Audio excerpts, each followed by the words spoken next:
Hello friends, David Vos here. Hope you're all having a wonderful day. I'm having a beautiful, amazing day here in Oklahoma. It's a little cloudy and getting a little cooler. It's not bad. Enjoying the day. Friends, I wanted to talk just a little bit about something that's important. And we always talk about things that are important because that's all we do on this channel. It's just really think about deep stuff and who are we really? What's really going on? Because if you were to look around, you might wonder just who's running the show? Who's running the show and why is everybody miserable? Because it does seem like there's nothing really working out for us. It's more or less working out for somebody else. It's like it's a machine, this world. It's a machine. And right on down to the bugs and the animals, it seems that everybody works in conjunction and together for some other system or world. Okay, because bugs, doesn't seem like anything's working for them. They don't live forever. They don't get to think about things. More or less, they're just, it looks like bugs were created. It's like the Bible says. God created the heavens and the earth. Well, it does. It looks like somebody created them. Like they're some sort of little nanotechnology. People doing it today. Scientists are making robots. Doesn't it look like a spider or a bug? They're kind of like little robots. Doesn't seem like they have any feelings or emotions. Their whole existence is they're called parasites, and it's almost as if we call them parasitic. That means they don't really exist for themselves. That's not why they're here. They're not out living the life, basking in the sun, chugging down a martini on the beach. But it seems like the only thing that these things exist for is to get onto the backs of somebody else and suck their blood. Who created that? What is the purpose for that? We live in a world that seems to be all about that. Everybody's doing something to somebody else, getting by off of the backs of somebody else. It's, even the law of Moses is a dog eat dog law. You poke my eye out and I get to poke your eye out. Because there was never any assumption that people were going to love each other. So they never went about it from the point of view of, I give you something, you'll give me something. It's kind of what we do today under capitalism, supposedly. It's supposed to be a system. We never thought about our system based on law, like morals. In our system, we're like, well, it doesn't matter whether you're moral. You can do anything you want in your bedroom or, in your private behind the curtain. You can do it in public as long as it doesn't infringe upon the rights of someone else. Supposedly, you can do anything you want. You can say anything you want. But our system isn't built on some kind of moral. Like, oh, don't do that. That's not right. Somebody's going to be angry with you if in the privacy of your own home, you do that. Okay? Or if you eat this, that's wrong. You're not allowed to eat that. You're not allowed to drink that. Right? Gluttons and, things like that. Bribes. Now, bribes kind of gets into the territory of capitalism. So what's against the law in capitalism is how you spend money and how you give and take. So we got laws that basically says, if I do some work for you, you've got to pay me. Now that's the law. I work 8 hours, I get a full day's work. Maybe even health care, right? This is the law. It's about our well-being and how much you can work to get money to survive. Now, it's still based on these other people that are making all the money. But you are allowed by law to make enough money that's considered standard, so you don't waste your time. So there's some consideration for the little guy, because we're not allowed to, have to have a minimum wage. You can't make somebody work so hard that it could kill them. It's got to be, can't be dangerous. So it's basically all about laws, civil laws, how you drive on the freeway, because it's a community organization here. The freeways and the cities and everything, they belong to everybody. And so therefore, there are going to be laws about how you walk around in there. You can't spit on the ground. Lewd conduct, because other people might see you. You can do it in your own house. It has nothing to do with morals. It doesn't matter if you're good or bad. There isn't any consideration of good and bad in our world in the present time. I know Christians still believe in morals, but morals have nothing to do with our government. You can't take somebody to court for lying. Now, you can get them for perjury, but that has to do with court. See, they protect the court procedures because they're legalities, so they can convict you of crimes against the state. But there are no real moral crimes. The only reason you would convict somebody for lewd conduct or immorality in any way is if somehow or another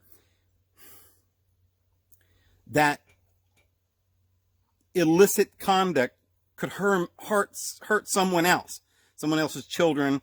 And we had certain ideas earlier in the century that children weren't allowed to see certain sexual things. You couldn't do it in public, but you could do it in your own house. There wasn't anything wrong with sex or any kind of, you could do whatever you want, so long as it was between two adults, consenting adults. See, there isn't any morals. We have a system not based on morality. Look at this now. We had the Mosaic. It was not based on, it was based somewhat on finances. But now think about what they were financing in those days. Purchasing women. That started the whole bowl game, because, you see, a woman was owned by the husband. He paid for her, as Abraham paid for Isaac with, a couple of mules and some donkeys and a camel and some gold and silver and some frankincense, and, which was filled with cannabis. But they purchased their wives. And Exodus 21 verse 7 talks about how a woman could never become free, but you sold your daughter as a slave. This is basically what a pimp does. Okay? Abraham was a pimp. He had several women. David had... See, this was the way the pimps ran the world. Okay? He had one man that was king. He had all the women, 1,000 women. He purchased them because he was rich. He lived in the castle up on the hill right next to God's house. He was important enough to go into God's house and talk right straight to God. He had a priest that was, a little bit in the know as well. But you see, the peons, they were never allowed to know what was going on. He would send the prophet out, and they would inform the people. Here's what we're going to do. But you see, the king is really in charge. And so he's a pimp, and he purchased all these women. Now, everybody in his kingdom belonged to him. So he could basically say, you go with her, you go with him. I own all of you. I can have any of you. Like a husbandman owns the manor. He owned all the slaves on the ranch, on the estate. He could sleep with any of the women. They were all his concubines. But then he had slaves. And he could determine, this is why you have a eunuch. The eunuch was in charge of the bed. You had a baker, you had a candlestick maker, you had a tent maker, you had the guy who did the shoeing of the horses, and there was one guy that was the cook, and there was one guy that was the builder and the architect, and you hired all these people to make your temples and your city. You had planners and priests. There was one guy that ran the bed, because, come on, that king cannot sleep with 1,000 women. This wasn't about morals either. This was about a purchase that he had made, and he was going to impregnate and breed these women. And So he would take and say, well, I can't sleep with all these women, but I'm going to set you with him and you with her, and we're going to breed this little group over here. They're going to be workers. This group's going to be thinkers. And it was a system, a government, the king down. It wasn't about morals. It wasn't about what's right or wrong. It was about how could we serve the king who serves the Lord. And the Lord wanted gold. And the Lord wanted worship and service. That's what worship meant in those days. It meant serve. And the Lord God, Yahweh, says, ye are my servants, saith the Lord. And the firstborn belongeth unto me. So this was about ownership. And the husband was the owner. He was called the Lord. That means owner. And also the man owned the woman. She was called, that's what husband means. The Baal, the husband, the owner. The children had to do what their father said, and there was inheritance. When the father died, everything was handed on to the firstborn. Today, our system is still based on this purchase capitalistic system. It still serves the elite. They're running the show. They got all the money, and we're all their workers. But what they've done is they've obscured the system that we live in. They no longer outright purchase the women. Now they've even given up the concept that you own women, and they're starting liberalism and women's feminism and stuff. And there are a lot of things that have changed in our society. As I said, we've come right out in the open, and we've admitted that none of this has ever been moral. It's never been what's right or wrong. We've always been the servants of the king who served the Lord. In smaller situations, you lived on a manor, you just served the husband. All the women always did. This is just a system of slavery, like the caste system. Come on, how do you get around that? You go to India and you look around, you see all these people with different colored little spots there in the middle of their forehead, and it's all based on this caste system. The lighter the skin, the more authority you had. It was a caste system, and they did this. The Mosaic Law was about this too. Sarah was in charge. She had other of Abraham's concubines under her. What is it? What was the difference between his wife and his concubine? Well, never called her his wife. There was no such word as wife. It means woman. So Sarah was his woman. Hagar was another woman, but she was a slave beneath the chief of the house. So you had a chief slave. I mean, the cook was just a slave. He served the king. But he had people under him that cooked and cleaned, and he was in charge. But he still had to obey the king. Everybody's in charge. Everybody's, under the paying service to the king who serves the Lord. That's what all of this is about. We have a system that's not... Today, we're under the illusion that this is a government and a system. We're supposed to vote what we want because the system's for us. But they've convinced us thousands of years ago that none of this is for us, it's for the Lord. And women be submissive to their husbands. And really, have you ever wondered, whoa, why? Why are we going to be submissive to our owner? Why the slaves must be obedient to their masters? Why are the bugs sucking the blood off the other animals? They're just parasites. Who created this world? Who made these laws? Who made this particular system? See, we still have the desire to think and fantasize, but we've never been able to clearly get rid of the guilt. Jesus came to get rid of the guilt. He says, I'm not going to condemn you. Your father's the liar. He's a deceiver. He's an accuser, a slanderer. He's been slandering you and accusing you day and night before my Father's throne. That's not my God. You people are being deceived. This is not my Father's kingdom. Oh, Lord, we've got a sword. We'll cut off his ear. We'll fight. They won't take you. Jesus says, for this I was born. I came here to show you that this is not the right world we're living in.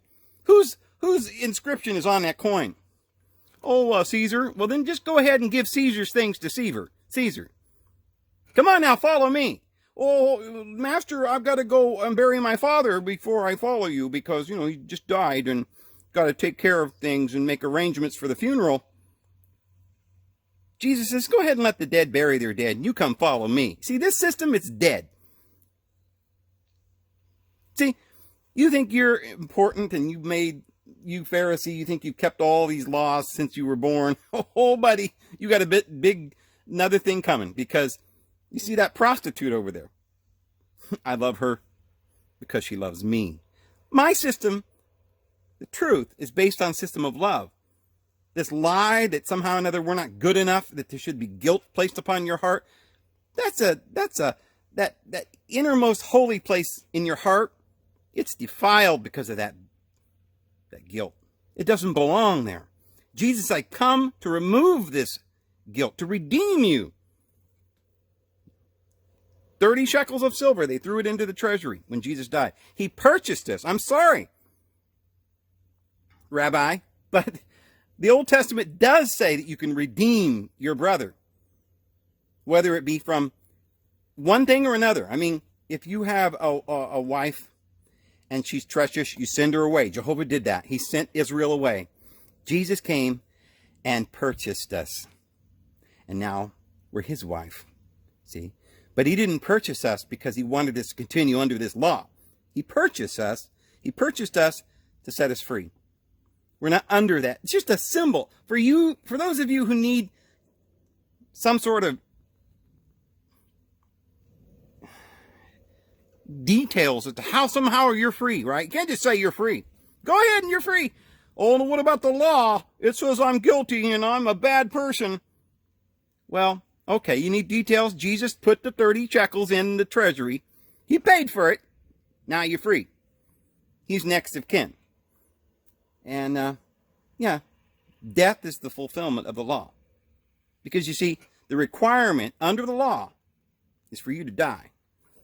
And so the God of this world, he demands that you die, and you're going to die, and there's nothing you can do about it. And Jesus said, you'll pay the uttermost farthing. You will pay.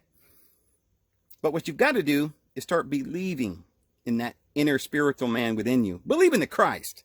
Because you've been in Christ from the founding of the world, an heir with Christ, an heir of God, and you will sit upon thrones and you will rule this world. And you're going to be happy. You're going to sit at the right hand of power. You've got authority. All authority in heaven and upon earth was given to Christ. And that authority that Christ had, he gave to you. He said we can remove the demons. They've got to go in his name. Through faith, we have boldness. We have access to his throne with boldness. We can simply make our petitions known, and he says he is loving, and he will always answer our prayers, and he upbraideth not, and he gives to all men liberally. Whoever asketh, let him ask of God with faith. In Christ, it is yes, yes. It's not no. Whatever you ask, Jesus says, in my name, I shall give it to you. We're under a different system. This present government, this present world order is based upon that particular God who made these laws. And our law today, capitalism, is based upon this purchase power and buying and selling slaves. And this is what it says in Revelation chapter 18, the purchasing and the buying of souls. Your soul was purchased. And Jesus Christ bought your soul. It's been redeemed. You've been set free. And until you just go ahead and believe that, you're going to be in bondage. Because he set you free. You've got to believe. That's all you got to do. Set yourself free by accepting the truth. Go ahead and follow him. Let the dead bury their dead. But you've got to get out of this world and be no part of it. Because it's just the world is passing away, and so is this desire. So what are you going to do? Well, the world is what you see. What you see, it doesn't exist. See, it already passed away. Look at it. It's passing away. You say, well, the Bible's not literal. Yes, it is. You see this world?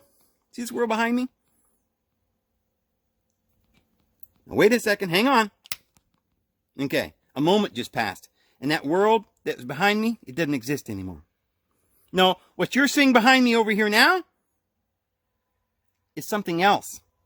Go 1,000 years and those trees won't even be there. Not even a replica of them. Some other tree. Maybe a fire will come and burn them all down. Time changes things. If it changes, it's not the same. The past never existed. The only thing that exists is the present. And so basically, the passing away, this world that's passing away, it's all the things, the way you remember them. You've got to forget them. That's what you've got to do. You've got to stop dwelling. You don't need a psychiatrist. Oh, all your problems, well, I need a psychiatrist. I need to think about them things. You know what you need to do is forget about all of it. Because the future is going to be what you believe, what you can accept, what you declare. But if you're just sitting around thinking about the past, oh man, the past is so awful and bad things happen. It makes me cry when I think of my mother or my father or my past or my, remember that time I was in the hospital? Oh, that was terrible. Okay, don't think about it. That's just the past. It doesn't exist anymore. What exists is what you want to exist, what you think about. Have faith. The past was redeemed. You've been set free. It was an illusion. Our Father is the only real creator, not the devil. And all these little bugs and critters and serpents and night yowlers, they're just nightmares. They're just beasts coming up out of the subconscious sea of your being. And you've got to command those demons, grab them by the back of the neck, cast them into Tartarus, into hell, into the lowest pit, and lock the key into your subconscious mind and forget them. You don't need a psychologist. Just forget them. Because you can't work your way out of a nightmare that you've contrived. Because you've got an excuse for anything bad that could happen if you want. Or you can just say, you know what? That doesn't exist anymore. The only way out of this is for me to live the world and the life that I want in this world. So anyway, friends, you got to have faith. And I'm going to go ahead and go, friends. This is David Vos. I hope you guys have a really great week. We'll see you again tomorrow. Have a good one.